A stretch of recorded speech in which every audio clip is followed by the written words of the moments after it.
السلام عليكم ورحمة الله وبركاته. قبل شوي صار شيء عظيم الحقيقة، وما بستنى لبكرة. الوقت عندي كتير متأخر، لكن اللي صار هلا ما بستنى لبكرة. امبارح كنت عم بحاول احجز من القاهرة الى سوريا، وبحاول انا بالعادة بحجز عن طريق مراكز الحجز تبعيت امريكان اكسبريس. طبعا امريكان اكسبريس وحدة من اهم البطاقات الائتمانية في العالم بعد فيزا وماستر كارد، وكتير منتشرة بامريكا. حاولت احجز، ما كان يطلع لي اي مطار سوري، لا حلب ولا الشام، فاستغربت. فاتصلت عليهم قلت لهم، وطلعت لي الموظفه قلت لها ليش ما عم بقدر احجز لسوريا؟ شيكت بالسيستم وقالت لي سوريا عليها حظر، نحن ما بنقدر نحجز لسوريا. قلت لها لو سمحتي، سوريا تم رفع عنا كل العقوبات، ولازم انتم كمان ترفعوا كل الحظر عن سوريا.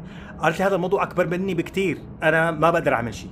قلت لها معلش، انا عضو بلاتيني عندكم، ولو سمحتوا لازم ترفعي لي كيس مستعجله انه انا بدي احجز على سوريا، ولازم ترفعوا الحظر، واي شيء عندكم انتم حاطينه حظر لازم يرتفع. وبعثت لها اللينكات اللي بتفيد برفع الحظر عن سوريا، وقلت لها لو سمحتي هذا الشيء كتير بيعني لإلي، ولازم تخبروني سواء رضيتوا ولا ما رضيتوا، بدي اسمع راي الناس الكباريه عندكم.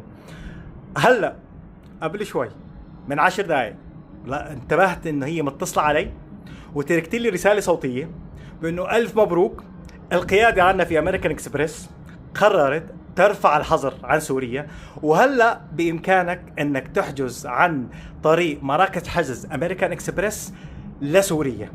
رحت هلا على السيستم اونلاين وشيكت. شوفوا، في السابق هلا اذا جيت تحجز مثلا من ديترويت لسوريا ما بيطلع المطار، بس هلا اذا بحط أليب اللي هو اختصار مطار حلب صار يطلع بالسيستم، وبامكانك تحجز.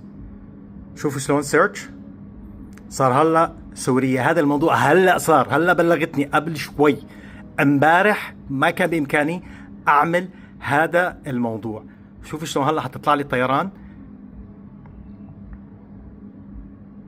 طبعا انا بالقاهره الانترنت تبعي مو كتير سريع في الفندق.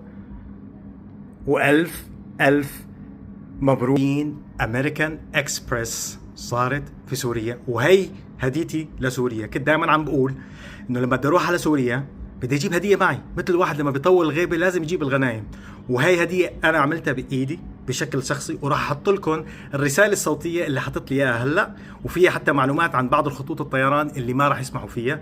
والف الف مبروك، وان شاء الله راح احجز وانا جاي. يعطيكم العافيه.